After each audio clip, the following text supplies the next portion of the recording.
I hate to burden you with this, my friend, but I simply have to do this. Because today's video will take us to the lovely island of Fernando. So let the Aston see the Martin. No matter which way you look at it, Fernando Alonso is one of the wiliest and most shrewd drivers on the grid. If he senses an opportunity for a change, he will take it. Or at the very least, he'll just stoke the coals and see what happens as everyone clambers over each other to try and get a hand on Fernando Alonso.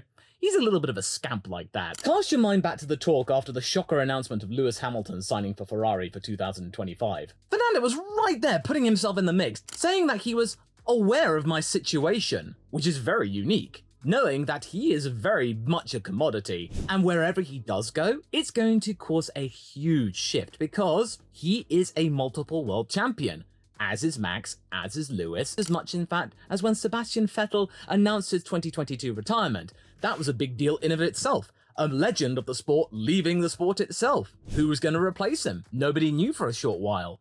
But then in goes Fernando Alonso, sensing an opportunity to start anew with a brand new team that was going places, because whether or not you remember, Aston Martin did make a decent amount of progress throughout 2022. They almost took 6th place from Alfa Romeo in the constructors. It was a dead heat, but Alfa Romeo's initial progress with Bottas at the start of the season meant that Aston Martin didn't quite make it. He drove the market into a frenzy, and he made Alpine out to be fast and loose with his contract, which meant that they not only lost out on him, but also on their succession plan with Oscar Piastri. They had a much better direction and a much better game plan, a desire to do better. That's exactly why he went. Not to mention for the fact that Esteban Ocon was really getting ideas above his station, causing a lot of trouble than was necessary, and trying to outdo the wily old fox that was Fernando. So, put simply, it simply wasn't worth it, and therefore he could have far less aggravation driving for Aston Martin. But now, I think we've got a situation where Fernando Alonso is quite torn with his lot. Sure, Aston Martin have made heaps of progress with him around, and the 2023 season will go down in history as one of his best, especially the feel-good story of being right up there right at the beginning of the season, similar to what Jenson Button did for Brawn in 2009. But then again, we're not seeing the 5-year plan of Aston Martin coming to fruition, because according to this year, they should really be going for wins as well as more consistent podiums. But when you get the news from Fernando Alonso that he's basically writing off the idea of Aston Martin scoring podiums this season, in the midst of Mercedes, McLaren and Ferrari getting ever closer to Red Bull, that's not a very optimistic sign for his belief. But at the same time, you get news from him saying that, no, I'm still quite happy with what Aston Martin are doing and they're making good progress. And then, of course, you get those moments in Jeddah. He can drag that car, which is considered to be the 5th fastest car on the grid, to a position where it would be more akin to the 3rd fastest car, scoring P4 in Jeddah in qualifying and then ending up with 5th, not tumbling back down the order because the race pace simply isn't there. It is there, the car does have the potential, but it doesn't have that initial spark that the AMR 23 had. Not quite as rosy as it was last year. So he's not on a bad team right now, it's just treading water for the time being. But the major concern for him would be is that he is getting on, he is 42, and sure, he's completely torn up the rulebook and expectations as to how old a driver can be in Formula 1 and remain competitive, which is probably why Lewis Hamilton is going to stick around for a few more years, because it's been done. But you also feel like he wants to make the right decision at the right time. Does he stay with Aston Martin and just carry on and see what happens with the 2026 regulations, or does he go somewhere else? But I bet you, if Lewis hadn't stirred the driver market the way he had, Fernando would probably have just been quite happy to see out his days at Aston Martin with no complaints, to establish a team for the long term like Schumacher did for Mercedes alongside Ross Brawn, as well as showcasing the efforts of Vettel during his time in his 2-season stint. However, no matter what kind of planning you do, if an opportunity to drive for Mercedes comes along, a team that dominated for so long and really has the facilities to get back to it one day, they just need to try and figure out that brain drain and try and stop it, then you don't give up that opportunity. Not to mention getting to partner up with a driver that you do value quite a lot, because there are many instances that George Russell and Fernando Alonso wax lyrical about one another, gushing over each other about how they're so great to be around and how much Fernando Alonso values George Russell's potential. And in fact, when you go back to Jeddah, them battling for P5, Fernando Alonso coming out on top, Fernando rated that battle that he had with George as one of the great ones that he's had and deemed Russell as a great rival. Right now, 2 of the 4 big teams out there, and I'm including McLaren in all of this too, have openings, or at least some rumblings that there's a little bit of discord going on in the background. There might be a place for him at Red Bull, and there might be a place for him at Mercedes, and therefore there is an opportunity. And when there is an opportunity to move to a team that has a slightly better track record than Aston Martin, which has been improving slightly, he might just not want to wait, then why not consider your options? And let's be real, Fernando Alonso at Red Bull would certainly be a very interesting prospect. And as I talked about in my video yesterday, the idea of Fernando and Max working together isn't as far-fetched as you might think. Both drivers would be mature enough and grown up enough to not get into silly argy-bargy matches and team orders and whatnot. They would be fighting each other relatively fairly and pushing each other's buttons in a good way. They rate each other very highly, and we will see them as teammates someday. Whether or not it's at Red Bull, that remains to be seen. It could be somewhere else. But you do get the feeling that Fernando will be wanting to test the waters, and whether or not a seat at Red Bull or a seat at Mercedes might be on the cards, depending on what the future of Christian Horner is, because right now, nobody knows. But what we do know is that Fernando knows exactly how much he's worth and what he is capable of. And it seems that Mercedes might be considering Alonso as a plan B alternative, in case Kimi Antonelli needs more time in F2 to get up to speed, and the Mercedes board would rather not take a gamble on either Ocon or Schumacher to fill in the gap for a couple of years. Two of their more experienced reserves or associated drivers. And I love this quote from Fernando. It's a very short one, so I won't bother with the ahem. It's there are 3 fast world champions on the grid. I am the only one available for 2025. That's courtesy of the race, by the way, and ho, you're a devilishly naughty man, Fernando. You know exactly how to push people's buttons. Clearly, Fernando is going to use his 2 world titles to great effect to get what he wants. And arguably, he should have probably had a couple of more, in my opinion, in 2010 and 2012, where he came so close to gaining those titles. 2012. I remember that season in particular, and that was the season where I became a firm Fernando Alonso fan. Seeing him being able to drag that car, arguably one of the worst front-runner cars, getting it to a place where it could even contend for a world title, with that Valencia win in particular being a masterstroke of a maneuver, I just fell in love with that guy, in that he can drag things to places where they shouldn't be. And not to mention, his race smarts are remarkable, where he can not only focus on his own race, but on other people's races. He knows exactly what's going on around him, and that's led to really fun times, including that battle with Checo in Brazil. Fernando Alonso could be quite content at staying with Aston Martin because he does like them, he likes the way they are going, the way they are committed, and they want to be at the front. That passion is something that will easily keep Fernando Alonso sweet. But you gotta make hay while the sun shines, Fernando. These two teams, Mercedes and Red Bull, have something going on. Yes, Red Bull's situation is a little bit more nebulous and more in the ether. It's more of a hypothetical, but Mercedes, that's a real deal. There is a seat going, and people know who you are, Fernando, so why would you ignore that? And he is more than happy to stir the pot and get agents, his manager, the entire world into a bit of a tiz and going, oh, Fernando at Mercedes, ooh, that's fun. Sorry if I'm getting a little bit overenthusiastic, but come on. Seeing Fernando Alonso and George Russell together and how much they really value one another, that could be really interesting. All of that input from Fernando, his desire to improve and be with a team that has won multiple world titles, be it in the team and the drivers, there is previous.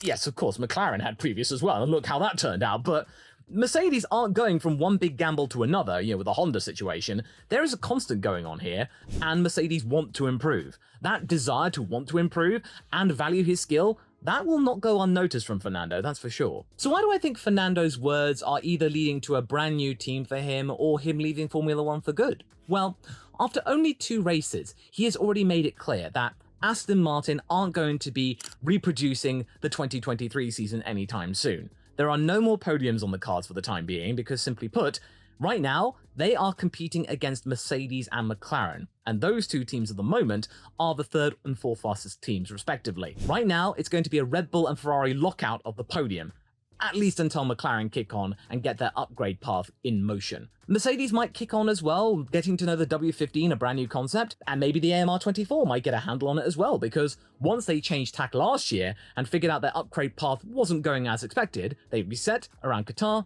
and then they started to improve again. They did find their feet, and who's to say that they might find their feet again? Not to mention, he's not acting in a pessimistic tone, as he believes the team is still competitive and is capable of improving, as we saw in Jeddah. They are cementing themselves in 5th place easily, meaning that Sure, they may not be at 1 point second in the championship, but at the very least, they're not going to be doing any worse, statistically speaking, than they did last year. And another thing that's going on with Fernando, and he's very much making a big deal out of, is his future in the sport itself. It's no secret that Fernando isn't a big fan of the ever-growing calendar, there being 24 races. He's very much made it clear in the past that this is getting out of hand and that there is increasingly little time for just personal matters and privacy. And that does make sense. 24 races, sure, for a content creator like me, it's fantastic, as you might know. But come on, even we need a break. And sure, there are some breaks later on in the season, which make no sense at all. Why there are 2 one-month breaks after the summer break. What's up with that? But you feel like it's getting a little bit silly now. If you had more than 24 races, it's going to be really hard to keep up, and none of us are going to be having a social life. And think about the staff as well, and the drivers. They're going to be on it for nearly all of the year. They need a break as well. And when it comes to that overall announcement about his future that he might be giving out in the next few weeks, he's not talking about Formula One specifically. He's talking about driving in general.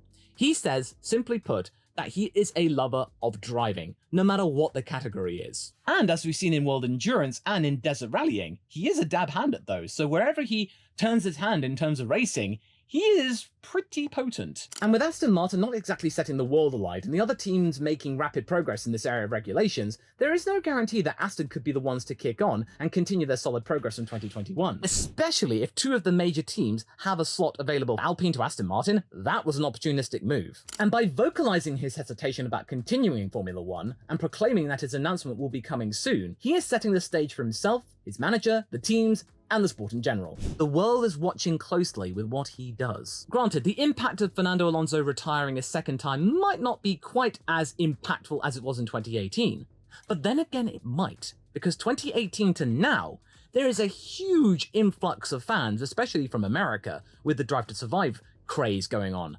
And Fernando retiring happened in season 1.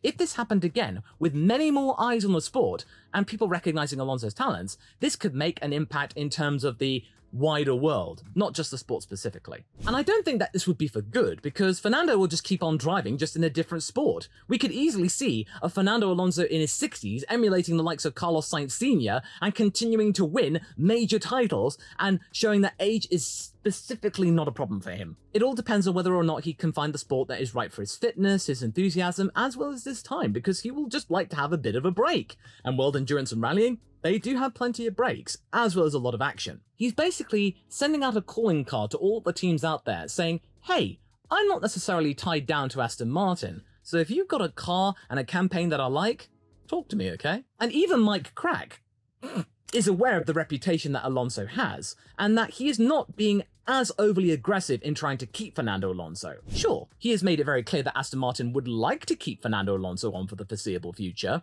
I think Alonso's done more than enough to make it clear that he can stay with Aston Martin and be in green for as long as he wants. But I reckon that Crack recognizes that Alonso came to them in the first place because he made an impulsive move. He could easily do the same thing again with them to another team. In this case, potentially, Mercedes or Red Bull. So far, there is no cause for concern in terms of the driver's commitment to the project. And that makes a lot of sense, because if everything is going well, and the team is showing signs of wanting to improve and that they have a clear direction, Fernando Alonso will dedicate himself to that team no matter what. The problem comes along when there is no sign of direction, or progress is halting or getting worse. That's when you get the angry Fernando on the radio, and you get all of those memorable quotes. If Lewis hadn't made that deal to Ferrari, I think Fernando would have kept his cards close to his chest as to what his future in Formula One would be. He wouldn't have been nearly as vocal as he has been right now. And then of course there's the 2026 car, because that, in terms of weight and size, is going back to the type of car that Fernando was driving in the late 2000s and early 2010s, which might be more appealing to his overall skill set. He might really thrive with those conditions, but then again, he will be approaching 45, but then again, it's Fernando Alonso. He's completely torn up the rulebook when it comes to aging, so anything could possibly happen. I remember from his own documentary, yes, he has his own documentary on Prime, by the way, which I do recommend, his personal trainer saying he is fitter now than he was when he was at his peak with Ferrari in the early 2010s. That's crazy! But, you know, mind over matter and all that. Fernando is a great example of that, which is why I personally think him going to Mercedes is the most logical bet. Because sure, going to Red Bull and partnering up with Max is a really remarkably tantalizing prospect, but there is a lot of stuff going on at Red Bull right now which is a little bit shaky. Yes, The watchword and the overall party line is that it's business as usual and everything is going absolutely fine. But it isn't really. There is going to be some sense of friction going on, and I'm pretty sure that some of the staff out there are sick and tired with all of the furore that's going on right at the top, and they might be looking for the exit, looking to try and find some more stable work at teams where they might be getting more senior positions. The brain drain might begin at Red Bull. In fact, you could say with Rob Marshall going to McLaren, it's already begun. People looking for more senior positions or looking for more of a challenge after many years of domination and things getting a little bit stale. And they also could get a little bit of a pay rise and much better packages and perks, which is something that Mercedes has already gone through. And by signing Fernando Alonso, Toto might have found the catalyst in which to stop the brain drain from progressing even further, or better yet, refill it. If Toto has Fernando Alonso with his team for a couple of years in that valuable experience, that could easily get some people coming over from Aston Martin or from other teams that Fernando used to work with, and then try and rebuild Mercedes with Fernando and George propping it up for a couple of years before Kimi Antonelli will be inevitably ready to partner up with George. And also, it will be valuable experience for George as well, because whether or not you see George Russell as a good team leader, he has been able to hold his own relatively decently against a 7-time world champion. And that confidence will be buoying him up to want to try and partner himself up with the likes of Fernando Alonso. Because amidst of all the rumours that Max Verstappen could go to Mercedes, George wasn't exactly shying away from that prospect, saying that he would welcome Max coming in, even though they have come to blows, most notably in Baku when they had a little bit of a mudslinging match after the sprint. But you feel like Mercedes is the more realistic choice because they have the facilities, they have the previous. They have gone through a lot, Mercedes, in the last couple of years, and they are starting to rebalance themselves.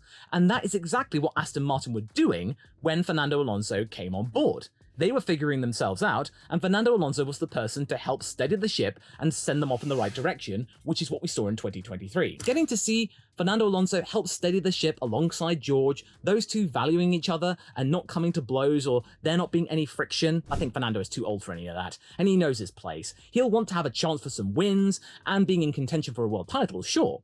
But I think that George would want to test himself against a 2-time world champion and somebody like Fernando Alonso because, hey, he did okay against Lewis, so what would happen with Fernando? And they do like each other. And I feel like they would actually put any sort of team orders or team rivalry aside just to get Mercedes in a good position where then Kimi Antonelli could come in, George Russell would have had a couple of years under Fernando Alonso's tutelage, and then he would end up being a much more complete team leader with so much experience under his belt.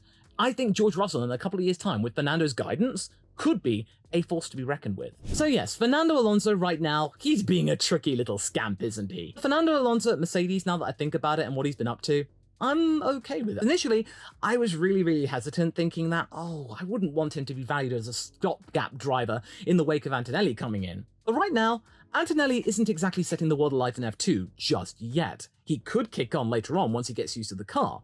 But so far, he's not coming in and winning on the first bounce as a rookie. So there might be a couple of years before Kimi comes in, but we'll definitely see him in an FP1 session when he turns 18. I personally think we'll see him at Monza, because that'll be 5 days after his 18th birthday. But right now, I think Fernando Alonso is sensing what's going on here, sensing an opportunity to race for Mercedes. And yes, they are not at their peak, but I think they have reached the bottom of where they are, and then things can only get better from here, because the W15 is a solid-looking car. It just needs time to refine itself and get over its fundamental issues, but they will. It seems a little bit more positive than the W14 was, let's just say that. And I think Fernando's guidance will help them, at least for the short to medium term. Him going there would make sense, but him staying at Aston Martin would also make a lot of sense because it's his team. He can do what he wants. But that being said, all the talk of Max potentially going to Mercedes and Toto not denying it and saying that anything is possible, that certainly stirred the Formula One world alight. And I archived all of that hysteria in this video here that you can go and watch next. And remember folks, the idea of Max going there isn't that crazy.